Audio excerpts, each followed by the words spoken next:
أعوذ بالله السميع العليم من الشيطان الرجيم بسم الله الرحمن الرحيم لإيلاف قريش إيلافهم رحلة الشتاء والصيف فليعبدوا رب هذا البيت الذي أطعمهم من جوع وآمنهم من خوف.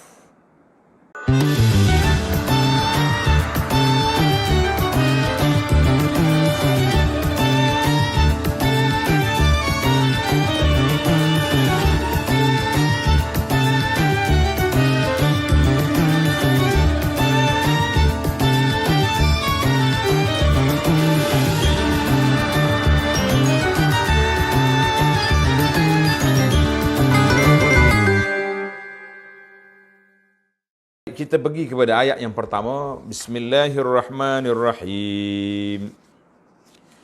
Li'ilafi Quraisy. Kerana kebiasaan aman tenteram kaum Quraisy, penduduk Makkah. Kerana kebiasaan aman tenteram kaum Quraisy, penduduk Makkah. Jadi Allah Ta'ala beri pada li'ilafin. Dia mula dengan lam. Ilaf tu ambil daripada orang panggil tenang, jinak, ulf. Uf al-mawaddah maknanya kasih sayang, tidak ada permusuhan. Itu dia panggil ilafi Quraisyin, untuk memberi ketenangan kepada Quraisy. Itu dia panggil ma'luf. Dan lam pada awal surah li'ilah. Kenapa dia mula dengan lam? Li'ilafi Quraisy. Patutnya ilaf.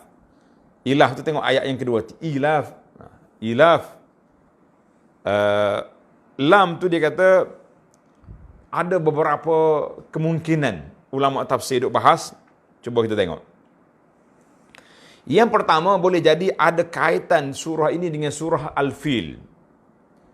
Maknanya Allah SWT beri peringatan kepada kamu, hei Quraisy, aku telah binasakan tentera bergajah sehingga aku jadi dia ka'asfim ma'kul, seperti daun kayu yang dimakan ulat. Dan aku jaga Baitullahil Haram ini tidak diusir oleh Abrahah min ajli, ya tengok, min ajli ila fi Quraisyin, untuk menjaga kedudukan kaum Quraisy. Sebab apa nak jaga Quraisy? Rahsia yang tersembunyi, sayati Muhammad sallallahu alaihi wasallam min Quraisy. Allahu akbar. Ada yang itu Allah Taala binasakan tentera bergajah li'ilafi Quraisyin, supaya Quraisy kekal memerintah Mekah, menjaga Kaabah, dan lahirnya Nabi sallallahu alaihi wasallam. Ada yang mengatakan lam di sini baqa'u, li'ibqa'i, untuk mengekalkan kesan-kesan kedudukan Quraisy. Sebab Quraisy ni sadanatul bait, orang penjaga Baitullah. Quraisy yang membina Masjid Haram, Quraisy duk jaga telaga Zamzam juga Quraisy. Sehingga Nabi kita sallallahu alaihi wasallam bersabda, la yazalu hadzal amru fi Quraisy. Nabi kata berterusanlah urusan pentadbiran ini duduk di tangan Quraisy. Sebagaimana dalam hadis Bukhari dan Muslim.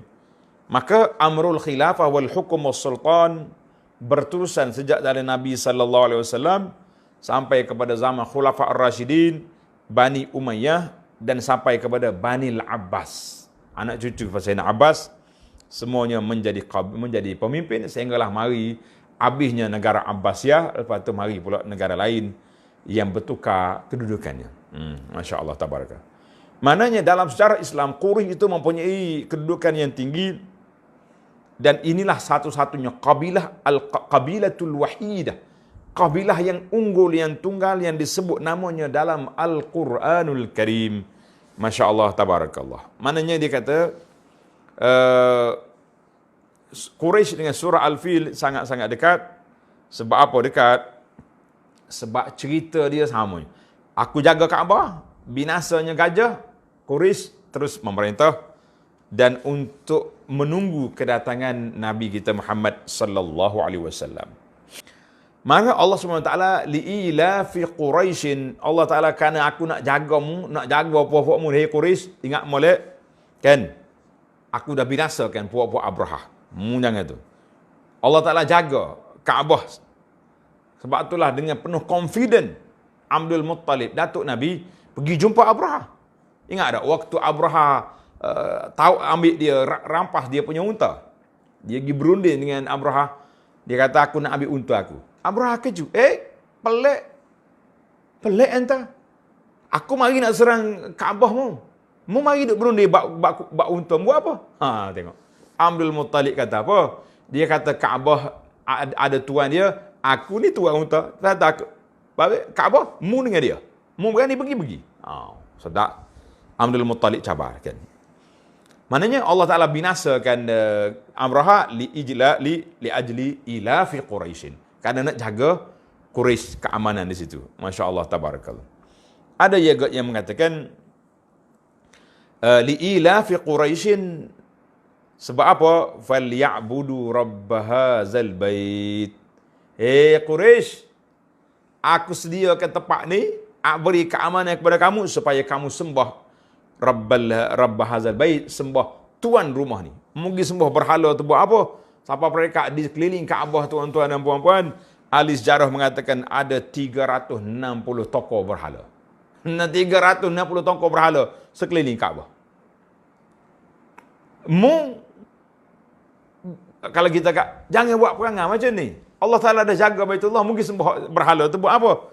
Masya Allah, tabarakallah.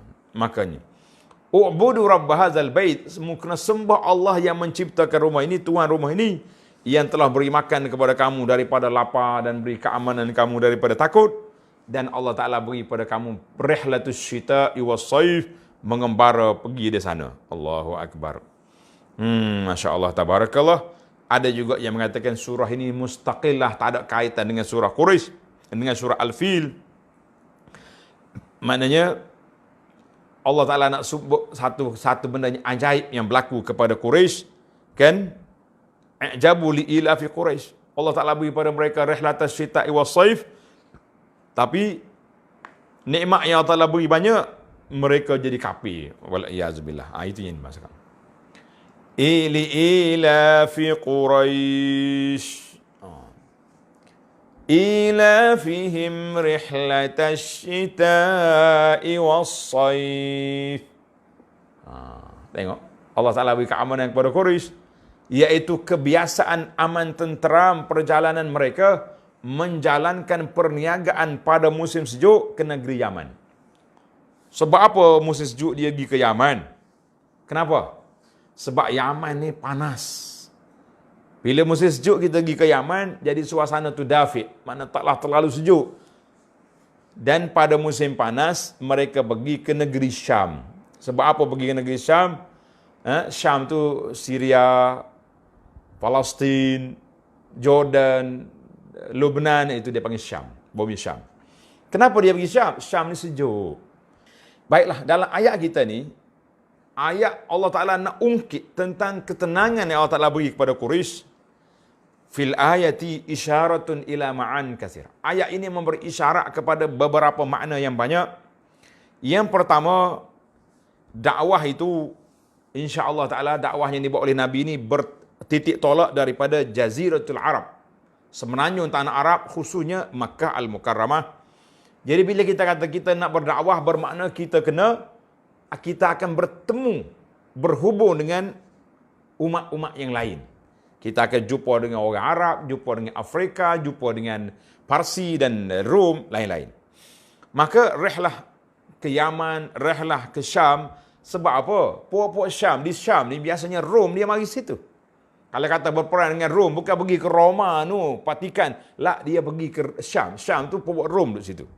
Maka berjalan. Bila berjalan ni, ta'aruf, kita boleh kenal budaya orang, boleh kenal gaya hidup orang, kan? Maka penting masa depan bila kita nak dakwah, kita kena tahu budaya orang. Sebab itulah bila kita nak berdakwah, di antaranya kita kena tahu masyarakat. Maka dalam ayat ini Allah Subhanahu Wa Taala peringatkan Quraisy, Quraisy, Ni nikmat yang telah aku beri kepada kamu. Nikmat yang telah aku beri kepada kamu, maka mu jangan lupa. Nikmat ni bukan mari kosong. Nikmat ni bukan mari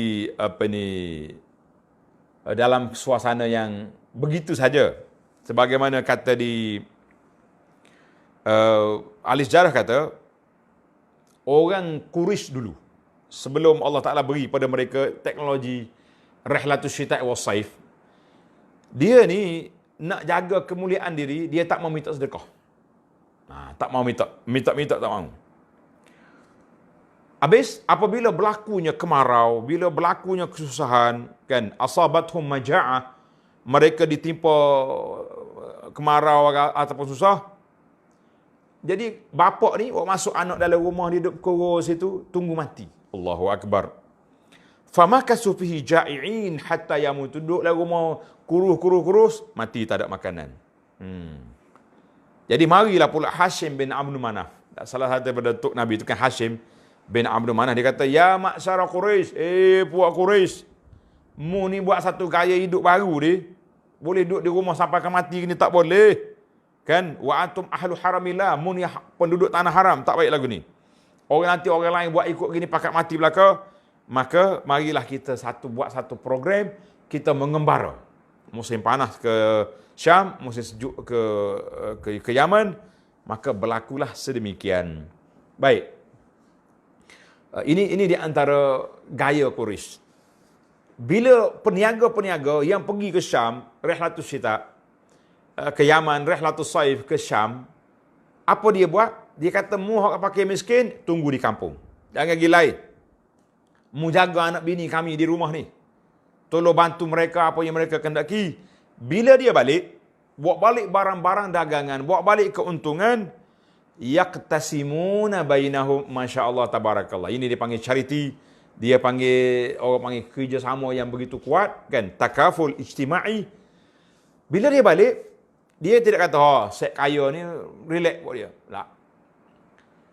Ghaniyuhum wa faqiruhum yaqtasimu. Dia bagi. Kamu ambil ni, orang miskin ambil, orang kaya apa ambil, tua muda ambil, masya-Allah tabarak. Laki-laki ambil, orang perempuan ambil. Karena itulah kata di Matru' al-Khuzai, ya ayyuhar rajulul muhawwilu rihlahu halla mararta bi ali abdi manaf al-akhizuna al-ahda min afaqiha warrahiluna rihlatil ilaf wal khalituna ghaniyahum bi faqirihim hatta yakuna faqiruhum kal kafi. Allah. Dia kata, mengambillah pergi tengok Bani Abdul Manaf tu. Mereka berniaga tapi keuntungan dia balik bagi dengan pokok miskin di kampung dia. Kita jangan duduk main. Bila kita kaya, pakai kita ya kaya. Orang lain susah jangan. Pasal itulah kita pendakwah-pendakwah ni kadang-kadang jangan duduk tunjuk sangat kita tu kaya dah. Oh ni tidak nak pergi ngajar seorang apa naik kereta besar-besar. Siapa nak parking kereta apa penuh dengan dia ya. Kita kata tak usah duduk tunjuk kaya sangatlah. Kan? Kita tunjukkan kita ni dah kita gaya ajak orang supaya berinfak, biar kita nampak kita juga infak al-munfik. Masya-Allah. Akhir sekali, dengan sebab nikmat Allah Taala bagi pada Quraisy, mereka menjadi penjaga tanah haram, dan akhirnya Mekah menjadi markazan tijarian, menjadi pusat perdagangan antara bangsa, dan yang dibawa barang-barang daripada luar negeri, daripada luar negara ke Mekah al-Mukarramah. Orang Habasyah hantar melalui airport, melalui port Jeddah. Orang Syam, Yaman melalui unta yang buat mari. Maka tertubuhlah beberapa mall, suk, pasar besar di Mekah seperti Suk Ukaz, Suk Majannah, Zil Majaz, kan. Setiap kali adanya pesta pasar-pasar ini, mereka buat pertandingan sayembara, syair dan sebagainya. Yang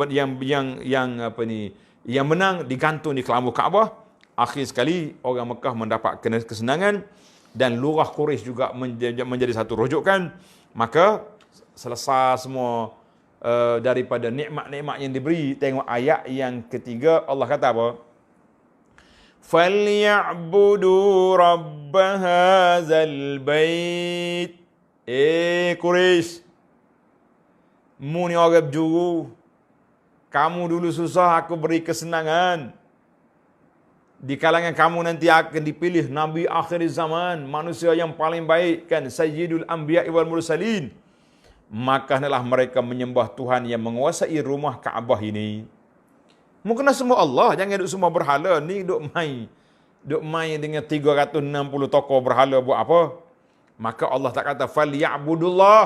Allah guna perkataan falya'budu rabb hazal bait. Mu sembah Rabb. Siapa dia? Tuhan, pemilik yang menguasai rumah ini. Dengan sebab rumah ini, mu jadi mulia.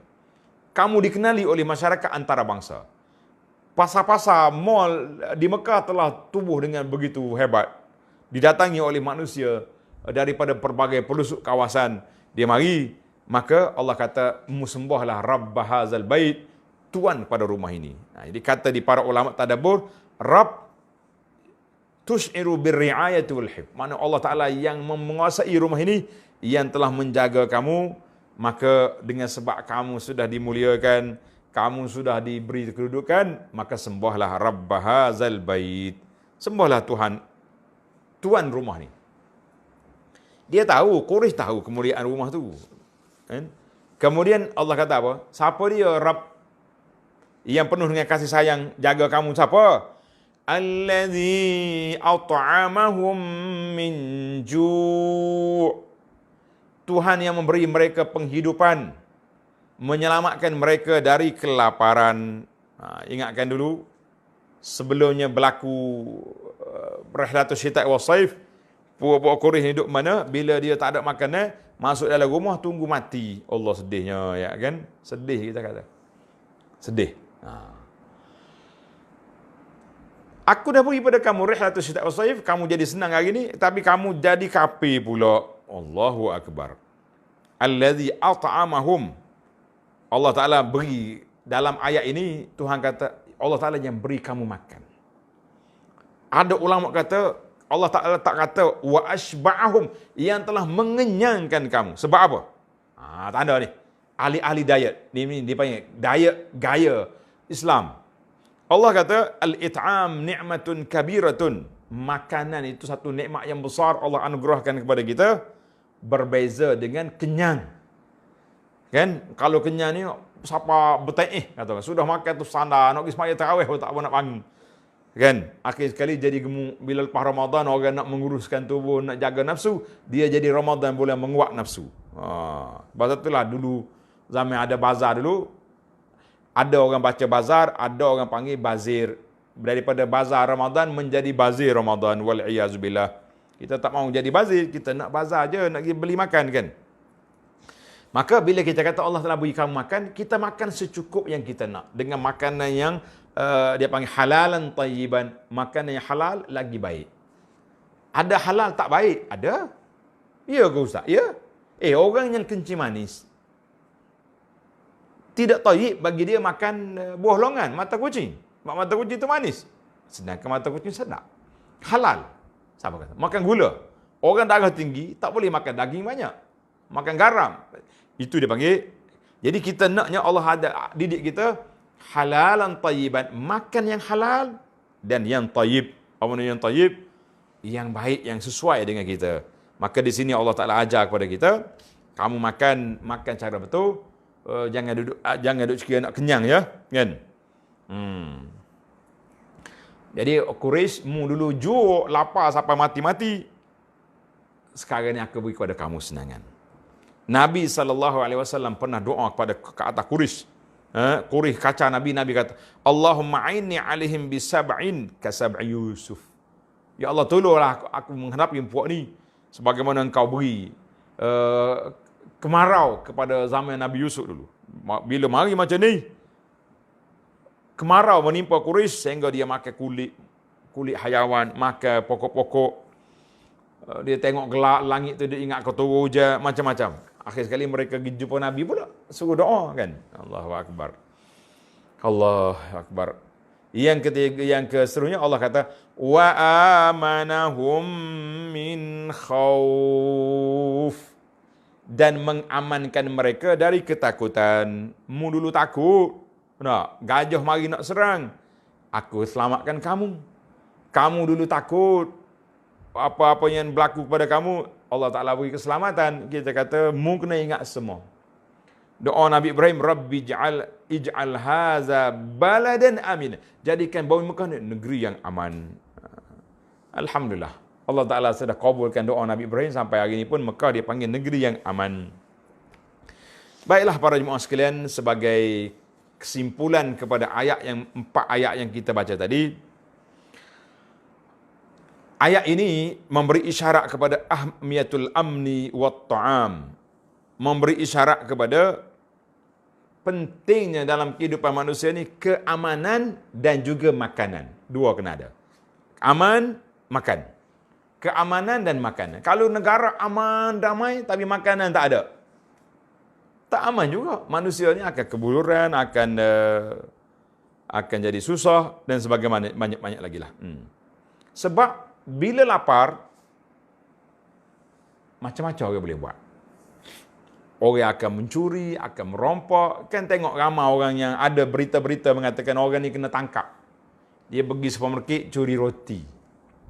Bila ditangkap, kenapa kamu curi? Sebab anak dia dah 3 hari tak boleh makan.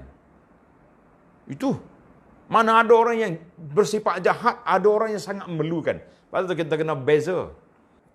Hidup dalam manusia dalam keamanan, tenteram, itu sangat penting, dan makanan tu kena ada. Makanan kena ada. Kalau tak ada dua ni, susah. Satu lagi yang naluri manusia, keamanan, makanan, perkahwinan. Itu kena ada. Kalau tak ada tu, buana juga dia. Engkau dia manusia kan. Keamanan, sebab itulah para jemaah sekalian, kita kena banyak berdoa kepada Allah Subhanahu Wa Taala. Bila Allah Ta'ala beri negara kita ni aman, tidak ada pertumpahan darah, tidak ada benda-benda yang pelik, kita kata Alhamdulillah.